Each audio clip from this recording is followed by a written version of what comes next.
Assalamualaikum warahmatullahi wabarakatuh. Bismillah, alhamdulillah, wassalatu wassalamu ala rasulillah Sayyidina Muhammadin wa ala sahbihi mawala wa la hawla wa la quwwata illa billah, amma ba'd. Dusturukum ya ahlal tarki, dusturukum ya ahlal nawbah, dusturukum ya ahlal hilli, dusturukum ya ahlal abdi, dusturukum ya ahlal zahir, dusturukum ya ahlal batin. Wa sallallahu ala sayyidina Muhammad wa ala sahbihi wasallam, alhamdulillah rabbil alamin.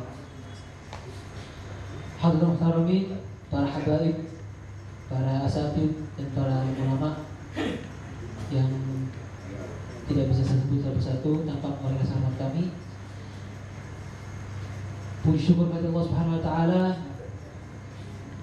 karena telah mentakdirkan kita untuk hadir di majelis rutinan yang diasuh oleh Habib Osman pada setiap malam Senin ini. Alhamdulillah, semoga kita diberikan istiqamah dalam menghadiri majelis ini, amin ya rabbal alamin. Salawat dan salam tak lupa kita haturkan kehadiran Rasulullah SAW, insan membawa kedamaian, insan yang sangat sempurna, insan yang tidak pernah terbersit dalam hatinya itu kebencian, insan yang diutus oleh Allah Subhanahu wa taala untuk menghilangkan kekafiran dalam dunia ini. Alhamdulillah, saya tidak tahu apa-apa itu ditembak oleh Habib Osman ini. Jadi kita datang ke sini alhamdulillah setelah kita baca Rotibul Haddad, itu rotib yang menjadi bacaan rutin para salafus saleh, di mana tidaklah suatu rumah ketika zaman dahulu itu ditarik, tidaklah suatu rumah kecuali dibaca Rotibul Haddad. Siapa Imam Haddad itu siapa sih? Imam Abdullah Haddad ini siapa? Beliau adalah al-Butuh yang notabene-nya ketika beliau masih belia, beliau sudah buta. Beliau sudah tidak dapat melihat. Namun subhanallah, karena ikhlasnya beliau, karena bersihnya hati beliau, beliau mengarang yang namanya bacaan-bacaan Rotibul Haddad ini, sehingga bacaan tersebut bisa kita nikmati hingga ratusan zaman setelah beliau wafat. Alhamdulillah. Dan alhamdulillah kita hadir di majelis ini, majelis yang diasuh oleh salah satu zuriyahnya Rasulullah SAW, yang mana keturunan Rasulullah SAW sesuai dengan janji Rasulullah, keturunan Rasulullah itu dijaga oleh Allah Subhanahu wa taala. Jadi sekarang ini ada yang namanya Rabi'ah Alawiyah. Jadi apa ya? Salah satu lembaga yang menuliskan nasabnya habaib. Jadi nasabnya para habaib yang ada di sini tertulis sudah di Rabi'ah, namanya Rabi'ah. Jadi nggak ada istilahnya Habib gadungan itu nggak ada. Kalau ada pun terlacak dan langsung bisa dibuktikan bahwa Habib itu palsu. Subhanallah, kita hadir di sini. Alhamdulillah kita cinta pada habaib. Kenapa kita cinta habaib? Apa sih istimewanya habaib? Kok sampai harus dicintai oleh kita ini? Dan alhamdulillah kita tergolong orang-orang yang muhibbin kepada Habib, khususnya yang punya majelis ini kan Habib Osman. Kita hadir di sini dengan niat muhib, niat sebagai orang pecinta. Seperti apa pecinta? Orang kalau udah cinta, Bapak, lupa sama semuanya. Apapun akan dikeluarkan. Gak ingat apa, dunia sebanyak apapun keluar. Kalau buat namanya cinta ya. Apalagi cinta sama habaib. Apa keutamanya? Apa sih, kenapa kok kita ini diajarkan cinta pada keturunannya Rasulullah SAW? Kita yang ngakunya umatnya Rasulullah SAW, memang sekarang kita tidak bisa langsung hormat, langsung berhadapan dengan Rasulullah SAW. Cuma kita ada yang namanya keturunannya Rasulullah di sini, yang dimana di daging para beliau-beliau yang ada di sini ini teralir darahnya Rasulullah SAW. Maka dengan itulah kita hormati para habaib. Apa alasannya? Darahnya ini, karena masih ada nasab yang terjaga ini, yang terbukti bahwasanya nasabnya terjaga. Dan Afdal Ansar alal itlaq dikatakan dalam kitab Syama'il Rasul karya Imam An-Nabhani, Yusuf An-Nabhani. Dikatakan dalam kitab tersebut bahwa Afdal Ansar alal itlaq nasabnya Rasulullah SAW. Paling afdolnya nasab ada nasabnya Rasulullah SAW. jelas sudah tertulis di beberapa maulid yang sering kita baca, mungkin di sini dibaca maulid apa? Sebetulnya tertulis di sana min aslabil fakhirah, dari sulbinya orang-orang yang terhormat.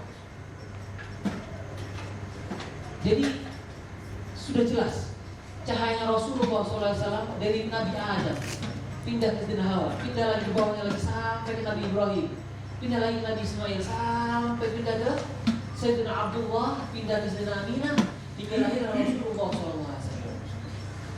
Sudah jelas dari perutnya orang-orang terhormat.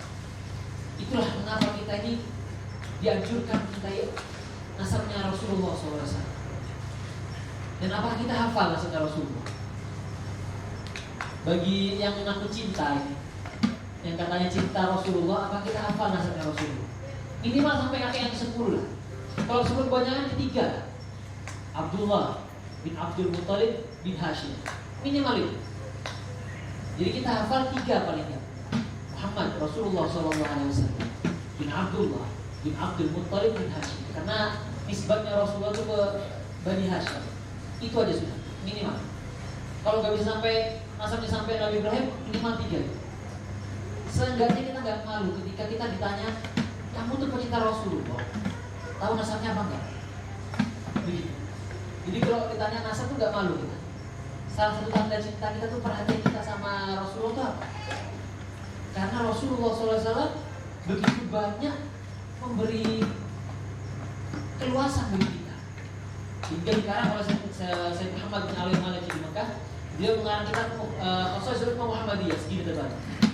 Banyaknya khususiyah, kekhususan yang didapat oleh Rasulullah SAW. Segini tebalnya. Kita tulis semuanya. Apa yang tidak didapat oleh umat terdahulu? Di antaranya juga ketika kita berbuat dosa, berbuat kesalahan, gak langsung ditampakkan oleh Allah Subhanahu Wa Taala. Ditutupi oleh Allah Subhanahu Wa Taala. Seperti apapun, ditutupi. Sebesar apapun kita pemabuk, kita pezina, kita penjudi, ditutupi oleh Allah Subhanahu Wa Taala. Dikasih waktu. Ayo, siapa tahu berapa menit lagi kamu taubat.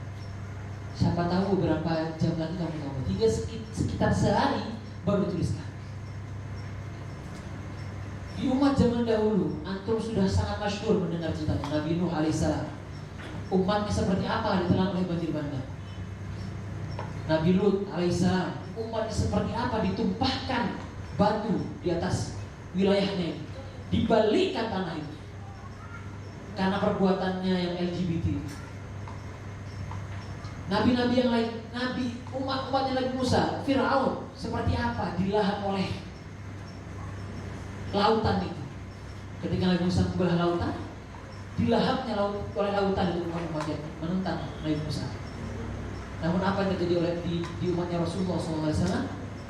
Diberi waktu, dikasih kita kesempatan, ayo tobat. Alhamdulillah kita tergolong dari umatnya Rasulullah SAW, yang dimana kita nanti di mahsyar gak ada orang bisa nolongin kecuali Rasulullah SAW. Bahkan kita juga termasuk orang-orang yang umatnya yang paling pertama surga. Di antara umat yang lain itu ngantri dulu. Yang umat yang maksudnya Nabi Adam yang lahir duluan, Nabi Nuh yang lahir duluan, Nabi Musa, Nabi Yusuf yang lahir duluan, umat-umat yang banyak itu nanti maksudnya. Setelah semua umat Rasulullah SAW masuk ke surga, baru yang lain masuk. Teman-teman Nabi yang lain. Itu salah satu cuplikan dalam kitab Qasaidul Muhammadiyah yang dikarang oleh Dr. Muhammad Alawi Al-Maliki. Jadi itulah mengapa kita harus mencintai habaib. Karena Rasulullah jasanya begitu besarnya pada kita. Apa balas budi kita? Kita gak bisa langsung balas Rasulullah SAW. Mau ke Madinah jauh kita, mau ziarah ke Rasulullah SAW jauh. Kemana kita? Mau kita? Kalau bukan pada habaib yang lahir di sini. Maka dari itu sebagai istilahnya apa? Balas budi kita ke Rasulullah SAW. Kita senangkan habaib di sini. Kita muliakan mereka beliau-beliau yang nanti di sini. Para habaib di sini. Lembutkan omongan kita seakan-akan kita berbicara dengan Rasulullah SAW. Seperti apa kita berbicara dengan Rasulullah? Lemah lembut. Bagaimana kita berbicara? Halus. Maka dari itu semoga kita diberikan hidayah dari Allah Subhanahu Wa Taala agar senantiasa cinta kepada Ahlul Bait, cinta kepada Rasulullah SAW ini selalu tertanam dalam hati kita, selalu terngiang di telinga kita bahwa kita harus yang namanya menghormati para habaib. Dan alhamdulillah dengan hadir bapak di sini, mungkin ada ibu juga di belakang. Alhamdulillah kita istiqomah dan hadir di majelisnya Habib. Alhamdulillah. Semoga nasihat ini kita sharing aja istilahnya. Karena kita belum pantas memberikan nasihat, kita sangat kotor sekali, sangat berdosa. Sedikit nasihat ini mungkin dapat memberikan cerahan mungkin bagi bapak dan ibu yang hadir. Sebenarnya saya kurang pantas bicara ini, pada ada haba yang baru di sini kita kurang pantas. Laula intal amr, jadi gak bakal gitu kayak gitu. Akhir kalam mungkin ada perkataan yang salah, mungkin saya minta maaf. Akhir kalam, Allahumma afiq ila al-muhtari. Wassalamualaikum warahmatullahi wabarakatuh.